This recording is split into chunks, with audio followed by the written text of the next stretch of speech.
Warning: the podcast you are about to listen to discusses films on the basis of the craft of screenwriting. It contains spoilers. Films discussed may also contain offensive content. In this episode, we will be discussing Locke, released in 2013, and Epic, also released in 2013.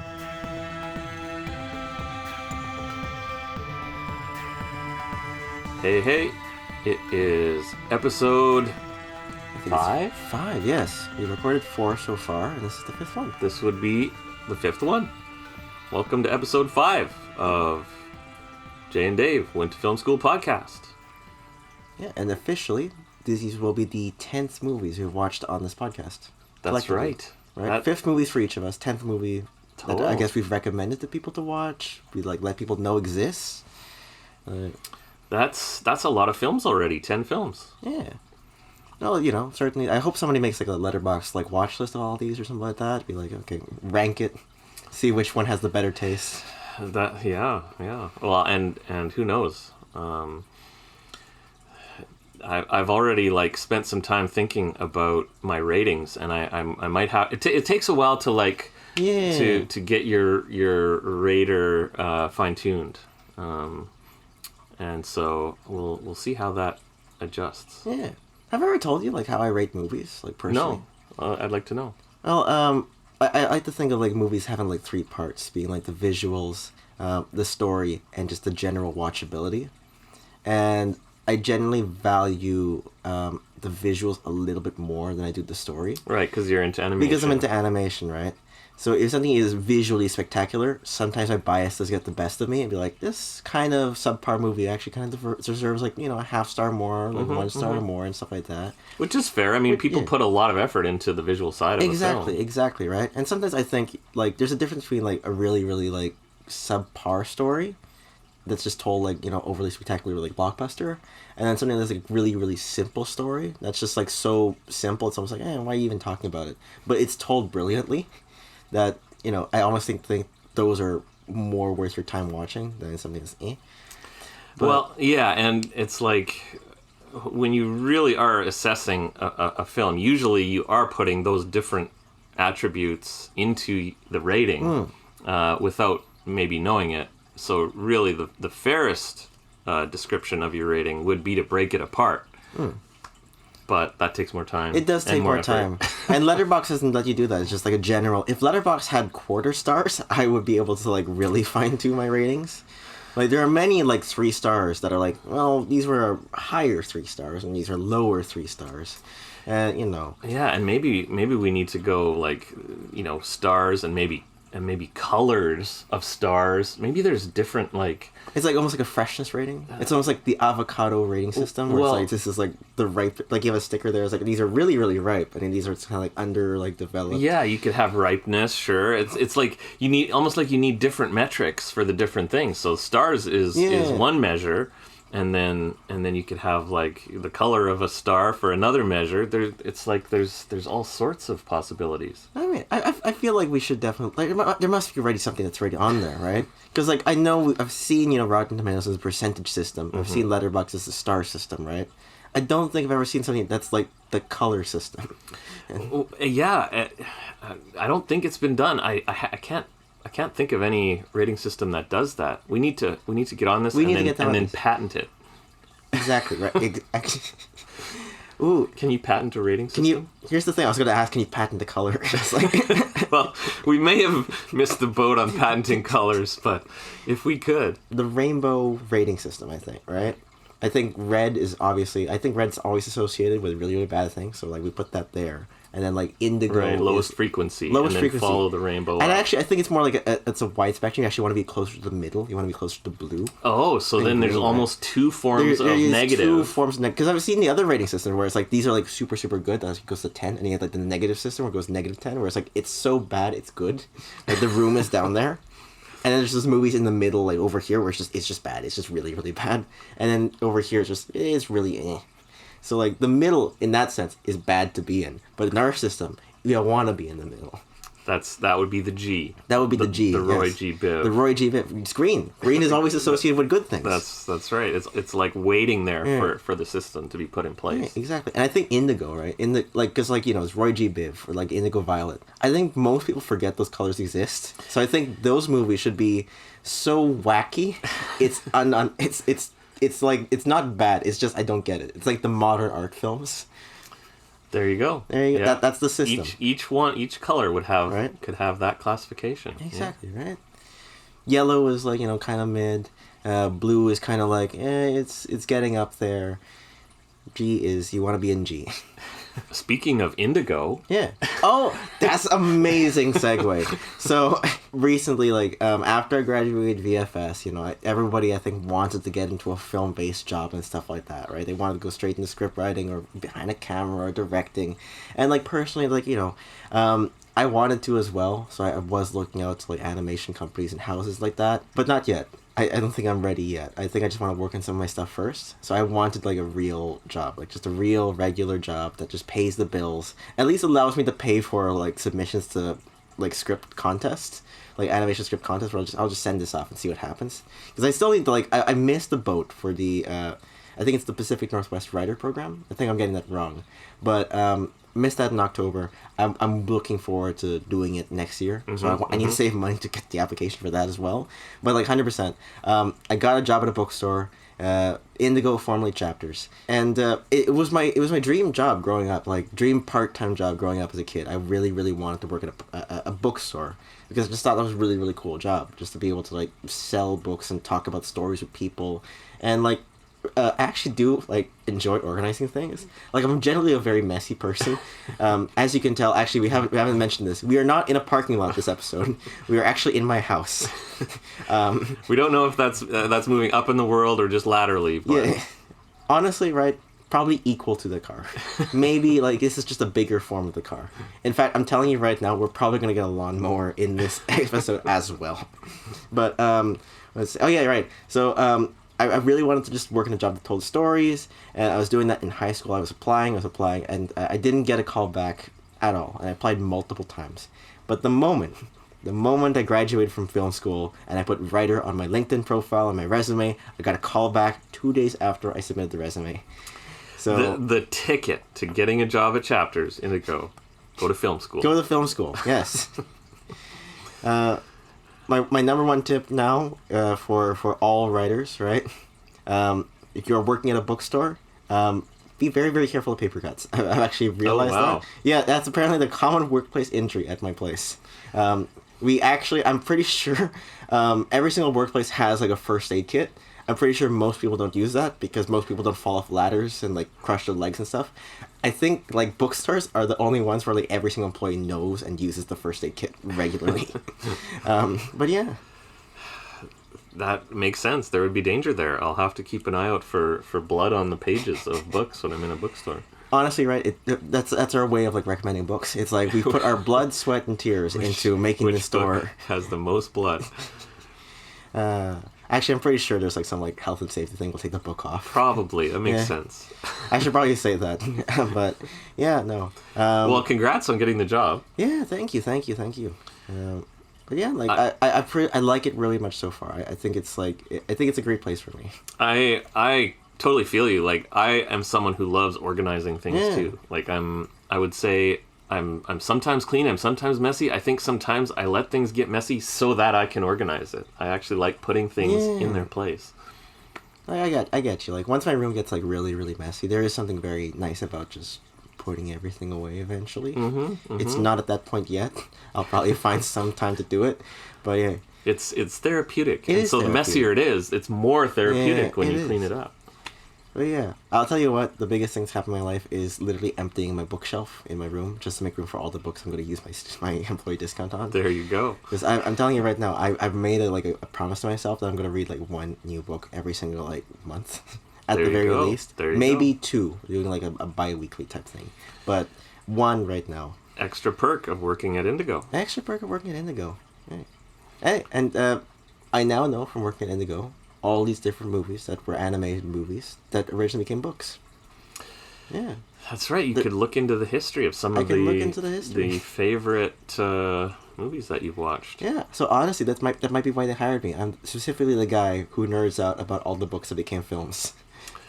And they want someone who can speak knowledgeably. Yeah, honestly, yeah, that is a benefit. They actually do want you to do that, to be able to know the products. In Have you had some good conversations with customers yet? Not yet, because I've just been training, but I'm so down and ready for it. Right. Like, I can't wait to like just be doing my section. You know, I'm over there in like the kids graphic novel section, which is like my niche. I mean, like, oh, you know, I'm stacking away some of my favorite books, and some like, you know, guy my age who's definitely not supposed to be in the 8 to 12 section. Who's like still stuck in his kid form. He's like, I'm looking for something nice to read. I'm like, I got you. Here's my entire childhood. And here's the childhood I'm still living. That's going to happen. That's going to happen. It's definitely going to happen. There are people like that out there who need your recommendation. Thank you. Which is why I have this podcast. I hope people actually. That's why we're talking about ratings. I think we should apply the color system to Indigo. Yes, that there would be some overlap there. Definitely, they'd be interested. Maybe we could sell it to them. Ooh, that would be interesting. I think yeah. I'll do the business pitch, right? You'll be there support, right? You'll come up with all the fancy drawings and stuff. You'll get the PowerPoint slides together. They might want indigo to be the best thing though, not green. There might be some tension there. Oh yes, of course. Yeah, then there's a conflict of interest there. Yeah. Yeah, but we'll figure out a way. We'll figure out a way to get indigo in the center. Yeah. We have to like flip. We have to now patent the new rainbow. That's right. That maybe we could do. Yes. Not the existing rainbow.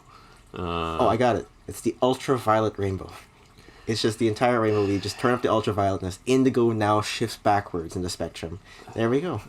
I don't know if that works physically. I don't know if that works physically. I'm trying to imagine an ultraviolet. I've never actually thought about what ultraviolet looks like. Well, violet is one of the colors. It's on the one end. So I don't know how you could shift, but you know, I'm sure there's a scientist out there. Who could like help us. Honestly, maybe Newton even got it wrong when he looked through that prism.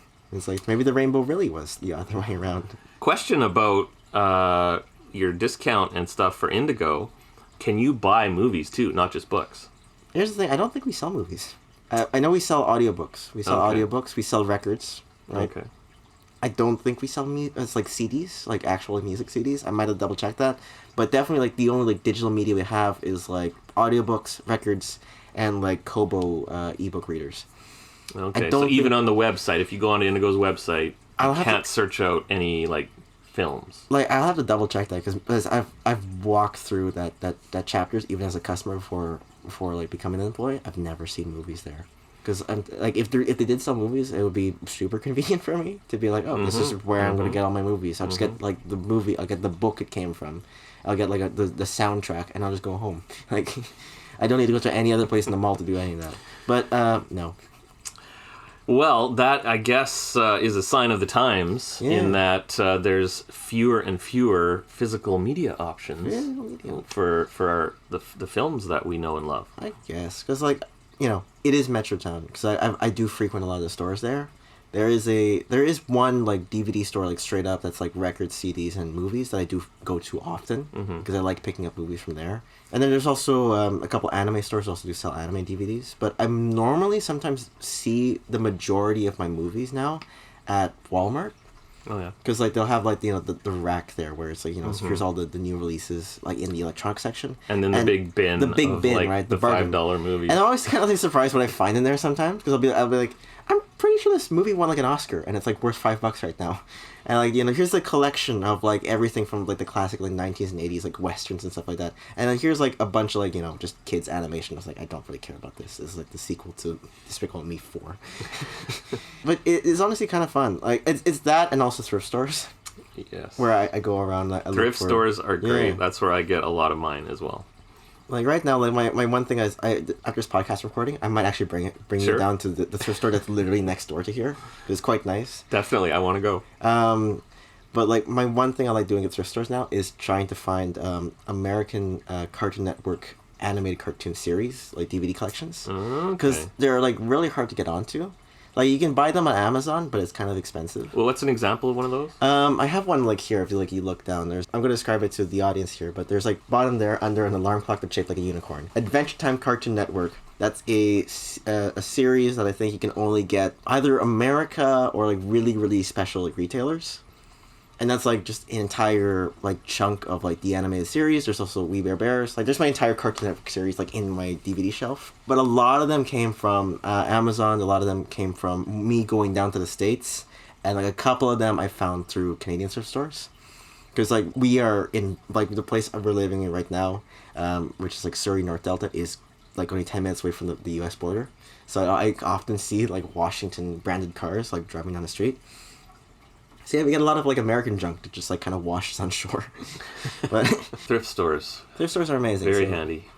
Like, I definitely recommend, especially the younger generation, if anyone, like, under the age of, like, 14 is watching this podcast, I especially recommend just going to a thrift store and just picking up a movie that is dated at, like, 2010 prior. Just to... broaden your horizons. Well, that, and also figure out what you missed. Right. You were not around for this, unfortunately. You were not around for the entirety of the Lord of the Rings trilogy saga to be released on DVD. You weren't around for, like, majority of Disney animation when they were good, when they were here. So you're missed out a lot. So you have a lot to cover. You know, your homework is immense. Good luck to you. You know what we should do is put together a list of our favorite films, the ones we've watched, and other ones that are on our lists, and create, like, a curriculum for people to watch. Oh, that would actually be pretty good, right? We'll do our normal thing, right? I'll have the essential animation. You'll have the essential, live action prior 2000s. And then, yeah. I mean, obviously, it's somewhat subjective, Yeah. but, there might be people interested. They can maybe leave a comment or tweet us. Hey. I mean, speaking about which, right? People who are interested, right? There's film guys like us that want to be, in the industry. And I think there's also, like, people who are just, like, interested in just the making of film, like, as a regular consumer. And I quite like, with DVDs, it's just you have such easy access to behind-the-scenes information with the bonus features. Well, that's one of the trade-offs that we get, like with streaming versus physical media. The streaming services, first of all, the selection is one of the trade-offs, right? Like, sure, it's convenient to have Netflix serve up a whole bunch of movies online, but they don't have all of the good movies. Yeah. And that goes across the board for all the streaming services. Of my favorite movies, I don't know, maybe half are available for streaming. Yeah. And so it just kind of tells you, like, the quality of what's out there on streaming. A lot of people are watching subpar movies because it's convenient, and that's where people go to for movies nowadays. So that's one trade-off. As you mentioned, the other trade-off is that on a physical copy of a DVD, they put in a lot of special features. They do put in a lot of special features. You get the director's commentary usually. You get featurettes on the making of the film. Yeah, you get sometimes a blooper reel. Yeah. You really want to, right? Storyboards if you really want to. A lot of animated movies I watch. I sometimes like watching the I forget what it's called, but it's really like the process of, like, they start with the storyboard and they have the compositing, then they have the rendering, and then the final product, and they just show that for multiple scenes. So that's, like, really cool to see something being built up. Yeah, it's an opportunity for them to share, I mean, how-to of how it was made, the journey of how it was made. I mean, movies like Lord of the Rings, for instance, it was just such a epic endeavor to create those movies. Like, and it's super interesting to watch special features. And honestly, I think they're just as entertaining to watch as the regular movie. Because I almost think, like, I kind of like see the bonus features, the behind the scenes commentary sometimes, and of course, like, the featurettes sometimes, kind of like a mini documentary, where, like, they're generally telling, like, an actual story of what happened on set, from, like, how this got conceived as an idea and every single problem they ran into and how they committed to it, and eventually seeing the final product. So it's, like, really cool, like, seeing, like, it's so different. I've noticed, right? If you watch, like, an actor doing an interview for, like, a news program or like a or like an actual like media content house, being like, oh, this is my movie, this is something I made, I'm so excited about it, compared to the actual behind the scenes bonus features of the commentary, because I almost feel like they always speak like a little bit more honestly sometimes, whereas like they lean, they put like their shoulder down, they don't look at the camera. They're like, yeah, I remember this, I remember doing this, it was cool doing that. Whereas like they're right in like the interview, it's like they're looking straight ahead and they're like following the script. It's a whole different experience. So you definitely like get the passion in there. You can definitely see like the actual human behind all the people making the films, which I always do like. So I'll tell you, here's another like David fact. I genuinely, as a kid, I did watch a bunch of bonus feature, like, behind-the-scenes stuff. I was called weird because of that, because, like, my parents were like, we finished the movie, I'm just going to put this away. It's like, no, I have bonus features. I was like, no, you ready to watch the blooper reel, it's fine. But no, like, even because I watched that, like, and I wanted to become a scriptwriter, and I want to become, like, a filmmaker, I'm like, I should really practice what I say when I make, like, my films, right? Every single time I create, I was like, what am I going to say about this? If, like, somebody sits me down, they're like, tell me what happened. I'm like, how long do you got? Like, I've seen those things. They cut out most of it. I'm pretty sure they spliced it together. So I'll probably talk for like about an hour and I'm going to use about 15 seconds. They always do that. They always do. But there's just so much that's interesting when you listen to one of the creators or one of the people who built something. Because even the building of something is a story. And we love listening to stories. That's what the movie industry is all about. I mean, books, and when you actually take the time to produce a movie, that's a journey in itself. It is so much effort, and so there's always a story behind it, and like the filming process and all that behind the scenes stuff. To go from a segue from building and behind the scenes of movies, Locke, which is the movie you sent me, is about a guy who is building a building. That's among right. other things. That's right. Locke with Tom Hardy. Tom Hardy. Which I first thought was actually Tom Brady. I'm like, oh, this is the football player. And I was like, oh, the football player doesn't sound Scottish. But yeah. I think it would have turned out quite differently. I think it would have turned out quite differently. If that was Tom Brady as opposed to Tom Hardy. But yeah. You do know who Tom Hardy is, though, right? I actually had to Google him up. And I was like, oh, it's that guy. Yeah. Yeah, but that guy. Actually, now I'm blanking what his other major role was. It was well, I mean, take your pick. He's in a lot of Christopher Nolan movies. So he was in Inception. Sense. He was in... he started, actually, one of his first roles was in Star Trek Nemesis as the young Captain Picard. Oh, that's a pretty good role to be in. I mean, I'm actually looking it up now. So he was in Mad Max. Okay. Yeah. He was in Venom. Dark Knight Rises. Here's the one, like, small, like... I guess like a pet peeve I have, or like kind of thing I don't really like about Google. Whenever you look up an actor and you look at the movies they're in, they don't tell you what role they are unless you click on the movie. Oh, you'd like to just I'd love to see it, Why not right? just see it right there? Yeah, I just like to see it right there. Because like, and now I'm clicking on Dark Knight Rises. Tom Hardy was... Now I have to scroll. I have to scroll through past, like, I got to scroll past Christian Bale and Morgan Freeman. Tom Hardy's below the fold. He's below the fold. He works so much with Christopher Nolan that sometimes he'll just get a smaller part. I guess. He's right at the bottom. He's Bane. I don't know why Bane's at the bottom. Why is Bane at the bottom? He is under... Who is he under? He's under Kid with Apple and Lawyer's Clerk. I don't know why Google has put Bane at the bottom. This was a performance movie. It is a box movie, so that means a movie where it's one or very few actors in one location. In this case, it's him in his car, and he is driving from one location to another for the whole movie. And you might say, how could that be a movie? That sounds boring. Well, the conversations that he has on his hands-free with different people in his life turn out to be somewhat dramatic. Wouldn't you say? Like, I'll tell you what, right? I told you on a previous podcast episode that I normally watch movies at home with, like, my phone or my Switch, playing things. And I tell you, if, like, the movie is interesting, I'll put down Zelda, right? That's the biggest, like, praise I can give a movie. This is better than Legend of Zelda. That is honestly, we'll add that to the color rating. It was better than Zelda. That's why it's green.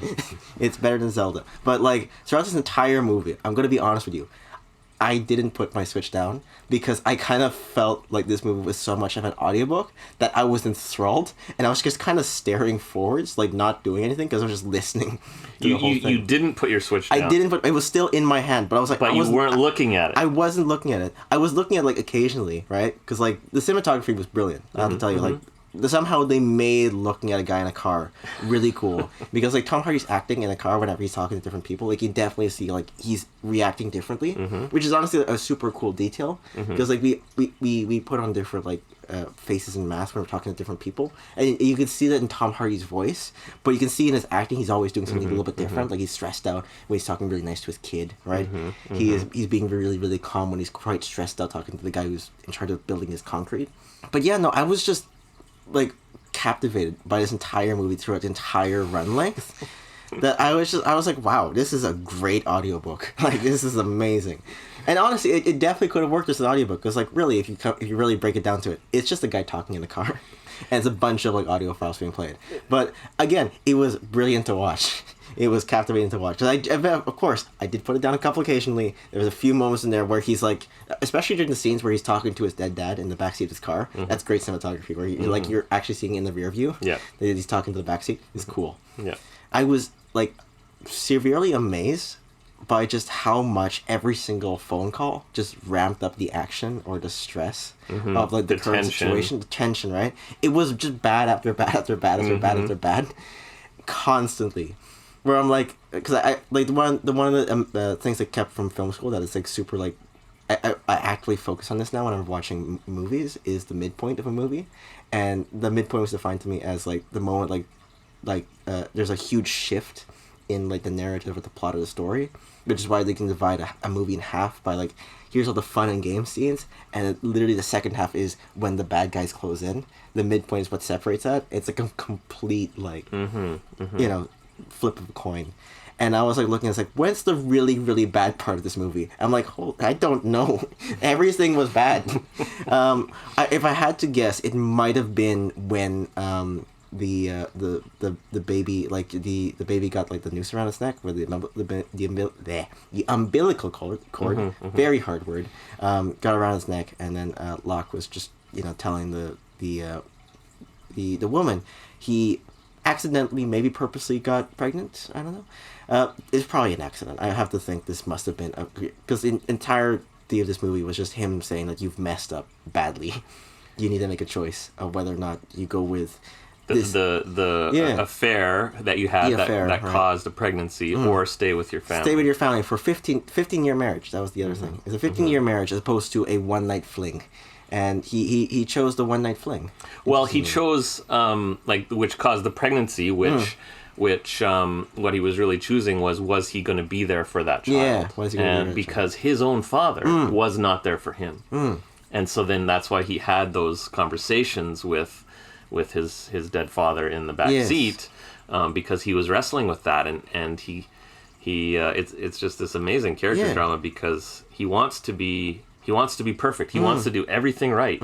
And here he was faced with a situation where to do the right thing, to be there for that child, meant that he was going to have to reveal what happened to his family, and that his family would then have those repercussions, which ended up happening. Because the other like really interesting thing about this movie was like, in a lot of movies there are many instances where you have the character, you give them a choice of whether or not they can, you know, turn around, go back to their original life, you know, just completely ignore the adventure even happened, right? Quit, essentially, right? Give up. Locke is interesting in that at the very beginning of this movie, he's already made an irreversible choice that he's fully committed in doing. Because you see him, like, he has the indicator light, he's going to turn left to go back home, but he switches it back to go right, to go to the affair wife. But the other thing is, it's a motorway. You can't turn around on the motorway. So he's driving constantly. So this entire movie is not about, I think, him progressing as a character as much, rather than him, like, putting out constant fires and fallouts from his irrevocable decision. Which really comes from that character attribute that he has of needing to be perfect. I think there's even a line that says something like that in it, but I can't remember it at the moment. But that's who he is. He's very detail oriented, and he feels like he can make everything work. And that's why he's having all these conversations with the people under him at the construction site, trying to get them to basically accomplish what otherwise he would have to accomplish, and he thinks he can do it. He thinks he can get them all to do the right thing while he's away and still have everything turn out fine. Yeah. And he finds out that he can't do that when it comes to his family, like with this situation. And I gotta tell you, with that sense of like he's doing everything right, I really, really like the detail. And I hope it's a purposeful detail. Because one of the storylines that he's going through, he's talking on the phone, is with his young son, Eddie, who is watching a football match, right? It's a football match that they really like to watch together. They wish they could watch together. So he's telling the dad, like, oh, here's the updates. And at the very end, they say, oh, the score at the end of the game was 3-1 for the team they're rooting for. And I think the score of 3-1 actually matches up to all the good things that actually happened to Locke at the end of this movie, opposed to the one bad thing, where he gets his building built, I think. He gets the baby born. I think the third thing might have been that he's still chill with his son, and the one thing that he gets wrong is that he loses his marriage. I think that's literally the 3-1.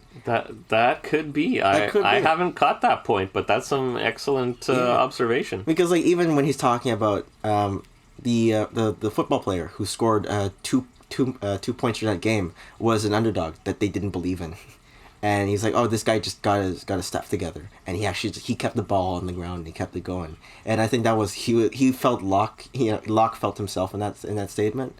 Where he's like, I just gotta make sure I keep everything on the ground. I might have messed up. I might have been the guy everyone thought couldn't do it, but I'm going to do something.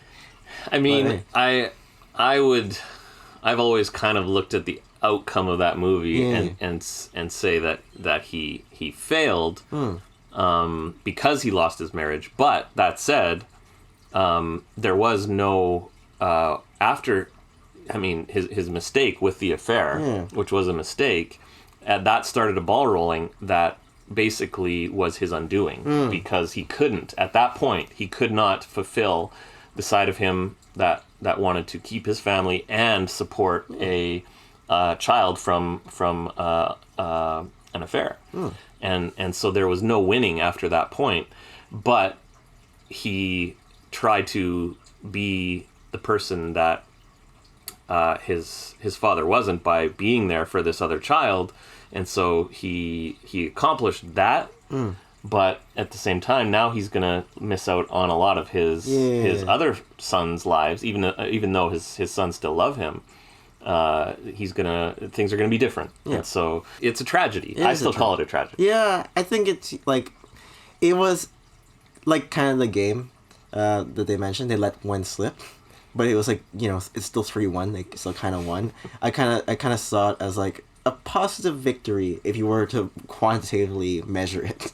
But yeah, like I don't know. I kind of came away from the movie being like, this just kind of felt like a very real person, just like kind of dealing with definitely life. And it's like, well, you got to take the good with the bad sometimes. And that's very much a story of life, that there are sometimes situations where you can't win on all fronts, and that means you are going to lose. You might have some successes in that, but it's still going to come away with some losses because of life doesn't always work out with all victory situations.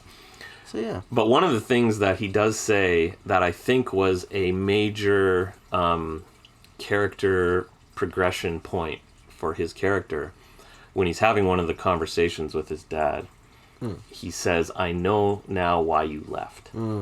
And so that moment, because he always held it, I think, against his dad, that his dad left, because it was a similar kind of situation that he was now, bringing into the world the same kind of son that could otherwise have been him, and he wasn't going to make the same decision that his father did. So he went, to be with this son, and yet he admits to his dad, I understand now why you left, because it was that tension of that choice. He could have made the other choice, and he would have understood. Overall, I don't know if I would call it a tragedy, just because it just felt like such a real thing.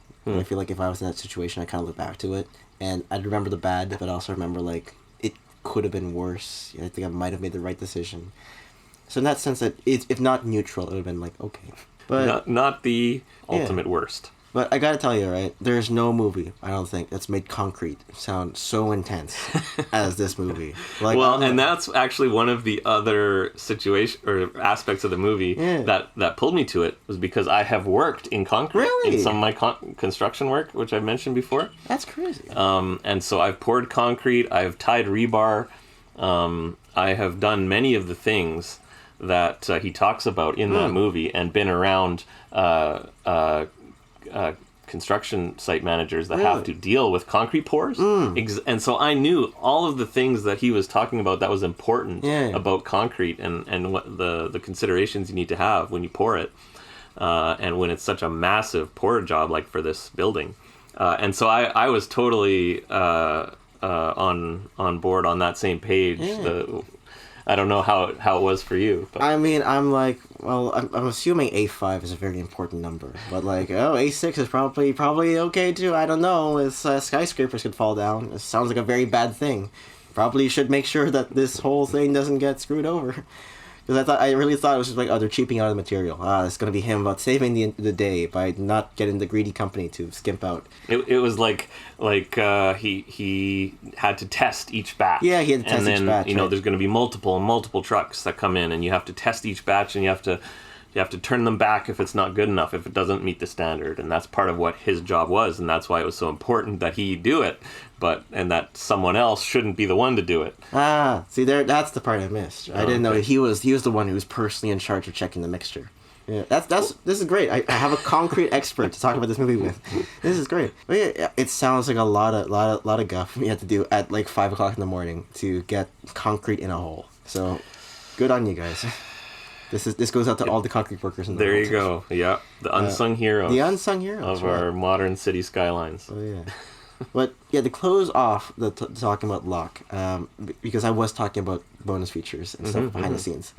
Locke was the fastest I've ever opened up the behind the scenes, how did we make this movie, of like any movie I've ever watched. Because I was watching this entire movie, right? It takes place in a car, and I thought, oh, obviously they did it on a green screen, right? They had the guy, he's there, right?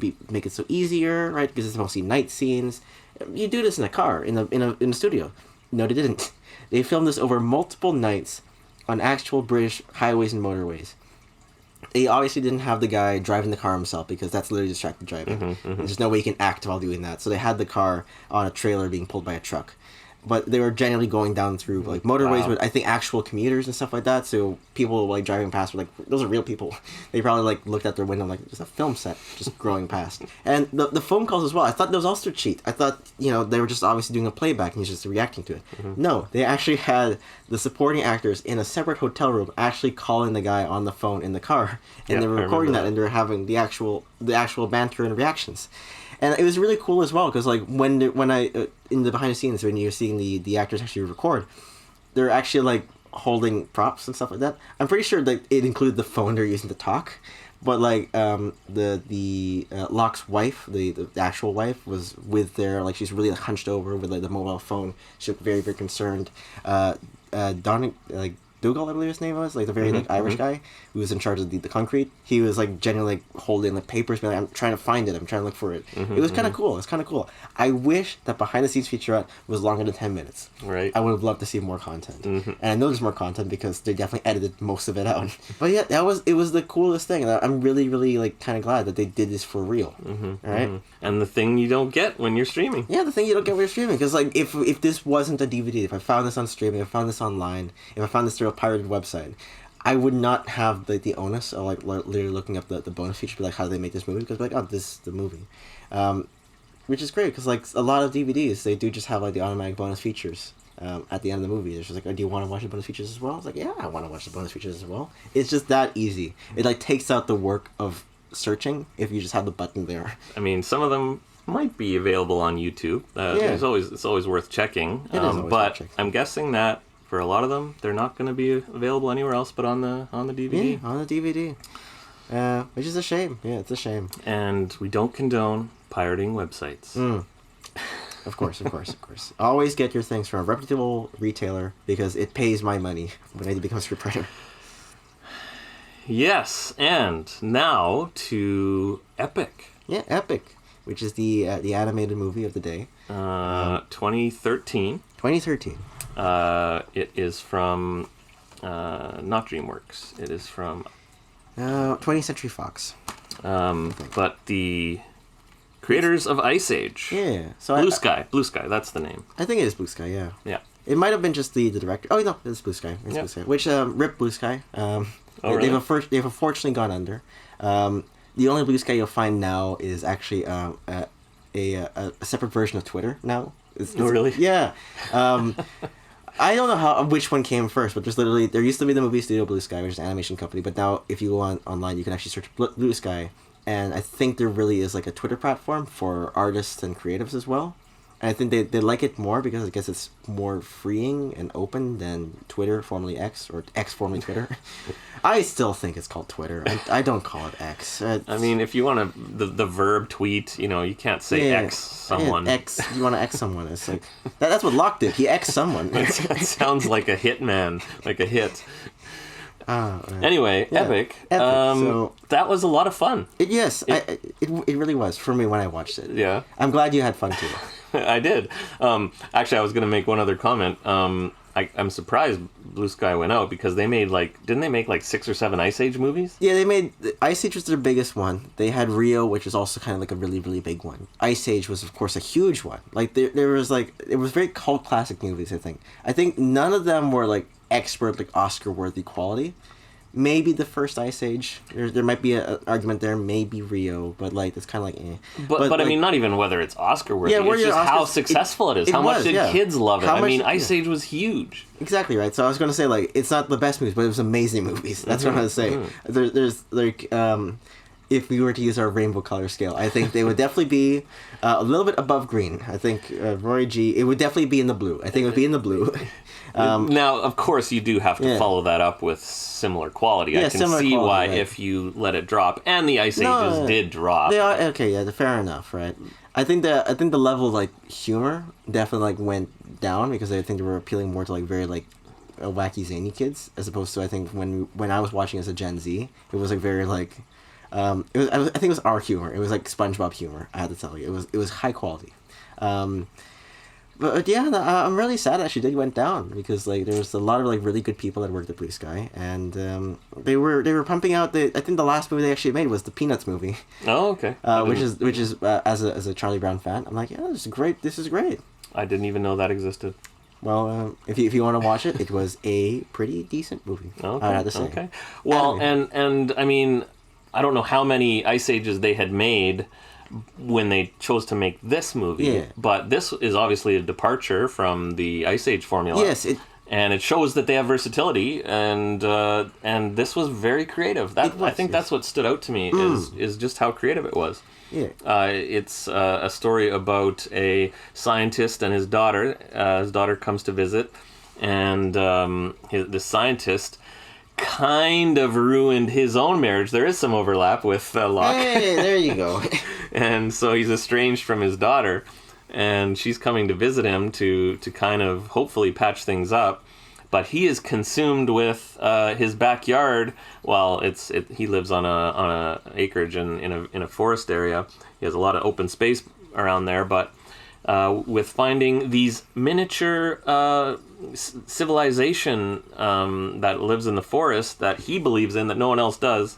And so these fairies, I think forest men. They were the leaf men. Leaf men, yeah. Leaf men. I like just calling them the Arietti people. Like whenever there's like a movie that's just like just tiny people, I just Arietti people, you know. Arietti. Arietti, like the tiny girl, the Studio Ghibli film. Oh, okay. Yeah. Don't know that one. Oh, well, there's your new recommendation for like 2 weeks from now.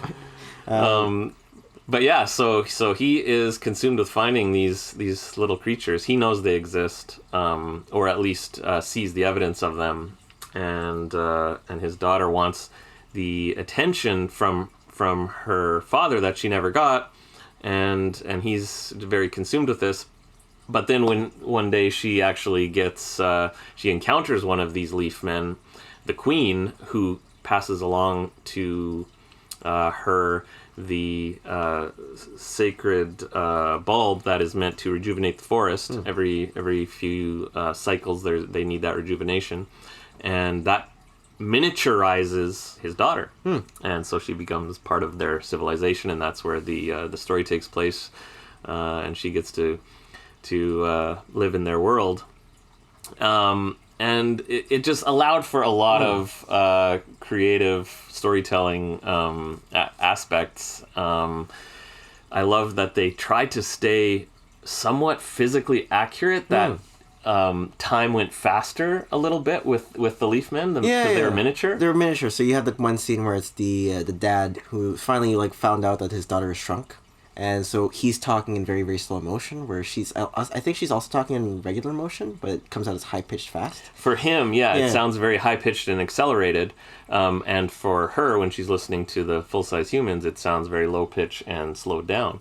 Which it's kind of like the insects have this motion that they live at an accelerated perception. They figure. Like ants, right? Like they move really quickly, but it's still like only like it's not like that fast because it's only like maybe like half a meter a second or something like that. I don't know. Well, ants are maybe one of the slower insects, but for flies, for instance, that's why you have such a hard time catching a fly, is because they can see you coming at such an accelerated rate that they just lazily fly away as your hand comes towards it. But so they kept that pretty realistic, and also with when she finds out, or when she's exploring what it means to be a leaf person, she can jump farther, because you have insects can usually have more power than their own kind of body weight if they were large, and so they kept that accurate, and that led to dynamics that you can show in animation that were a lot of fun. So.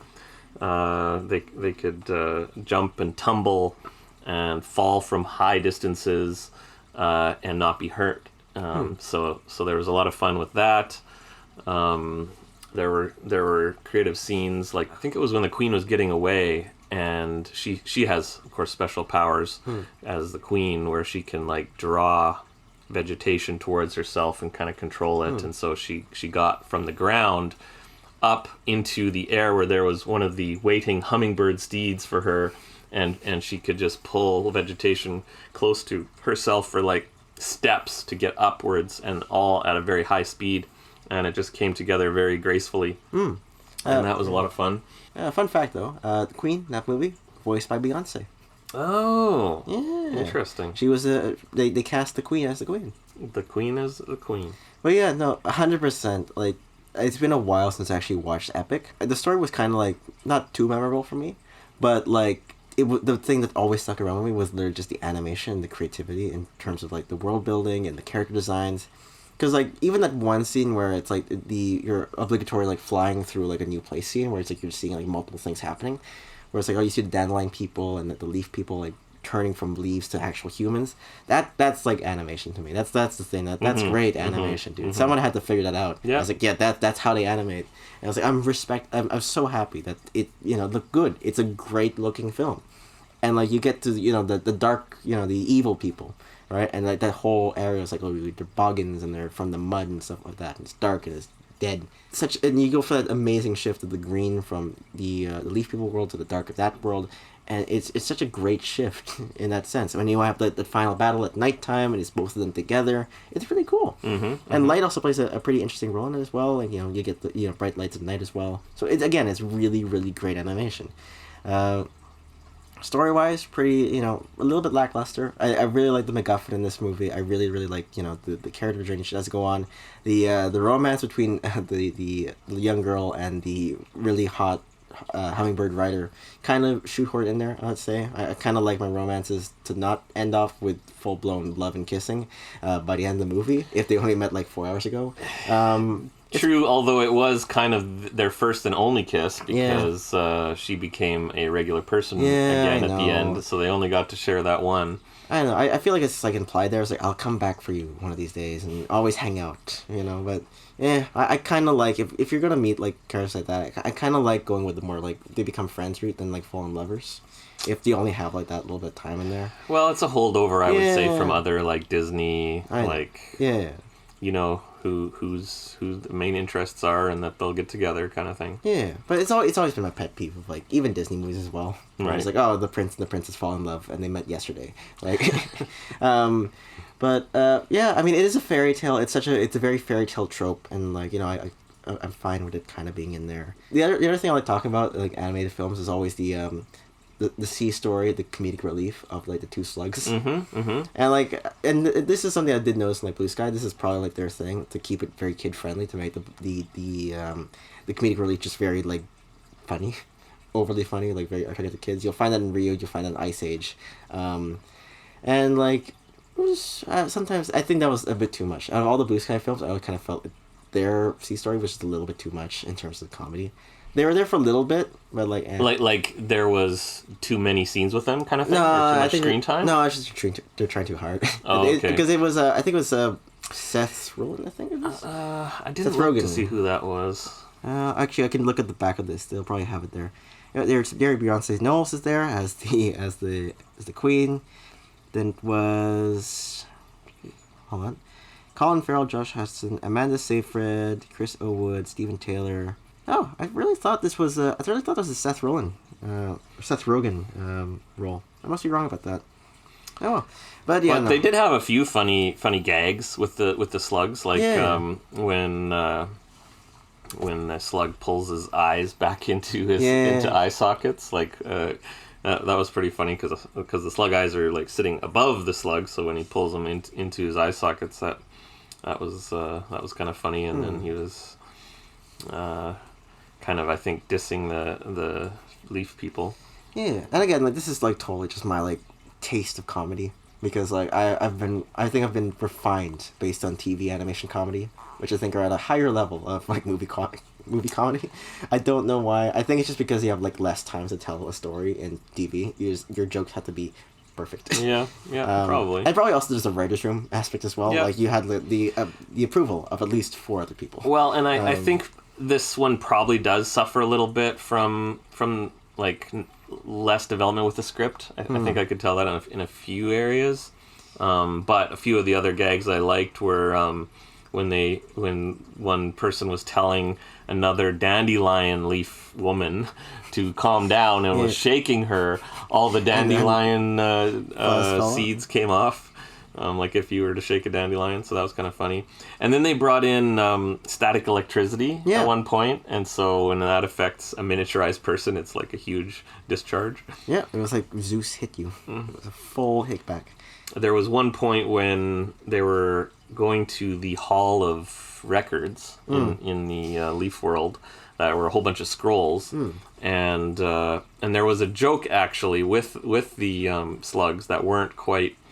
I think it was one of the examples of it trying too hard, but they were like, "Is this being recorded right now?" And then they were doing something silly with their eyes or something, and he was like, "Yeah, this is being recorded too," and is this being recorded?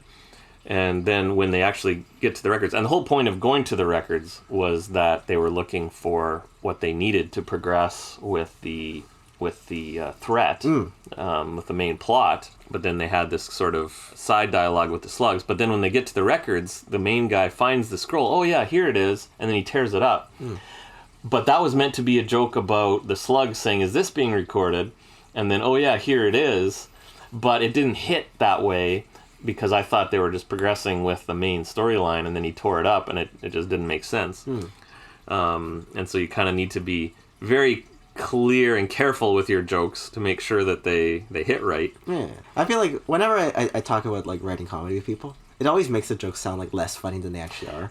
If you ever dissect a joke, it's less funny. It's less funny. So, I'm pretty sure the scene is on YouTube. You can be a judge yourself. This is like literally that joke took about 15 seconds to go from start to end. It's a throwaway gag. So, but yeah, no.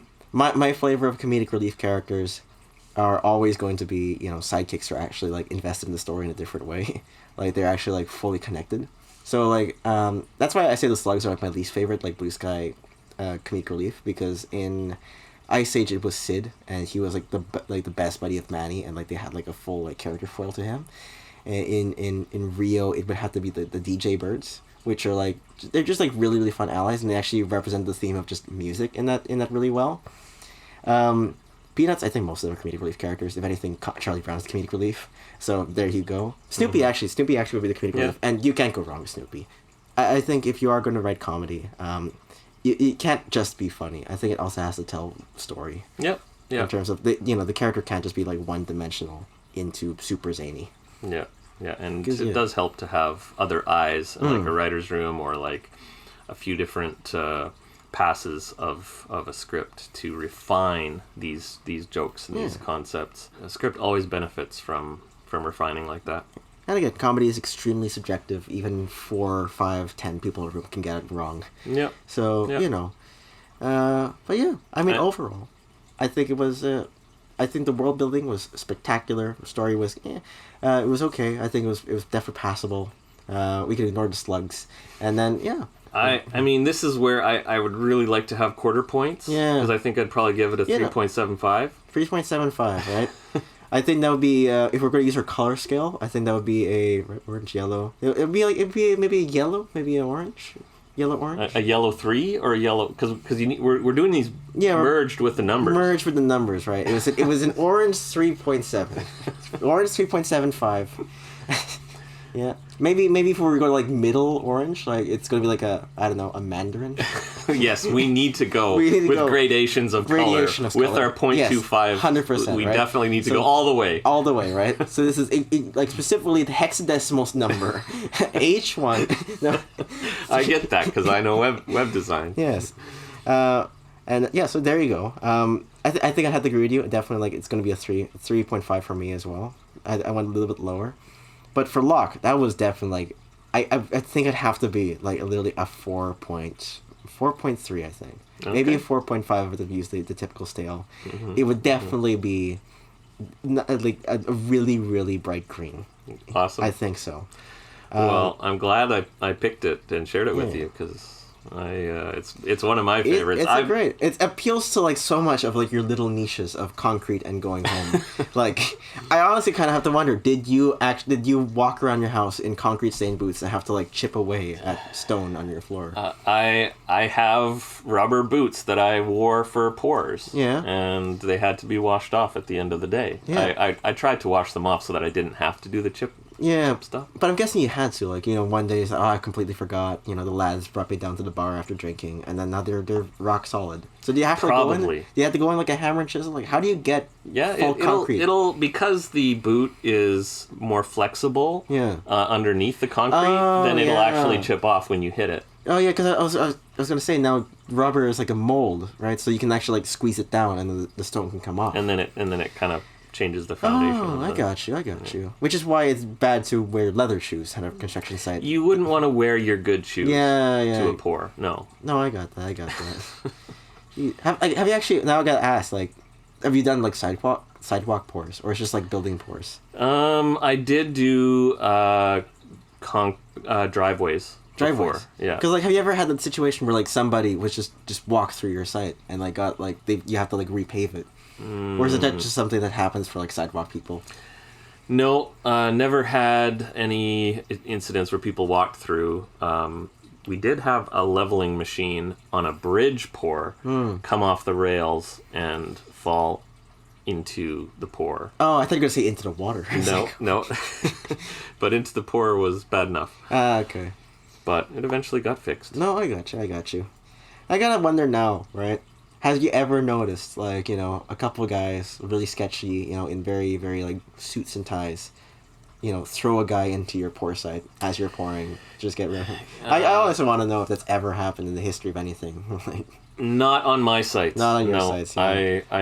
I tried to keep all the mafia away. Yeah, I feel like a human body would really deteriorate the structural integrity of a skyscraper. It would not match code. Yeah, it would not fit code, no. Well, there you go. Anyway, so if you need specifically concrete filmmaking logic advice, you got Jason Yes. The one of the few people that can dabble in both of those spheres, and it I'm sure will be in high demand, especially now that people know that it exists. Oh, yeah. Well, I think that brings us to the end of episode 5. Yeah, another one in the books, I think, right? Next day, I think we'll be talking about, again, another animated movie, another live-action movie. And what will they be? You'll just have to tune in to find out. Exactly, right? You'll figure out on the day.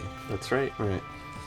All right, well, this has been brought to you by Jay and Dave, and this is Jay and Dave signing off. Yeah, that's a wrap. Special thanks to Niranj, who made the intro and outro music for this podcast.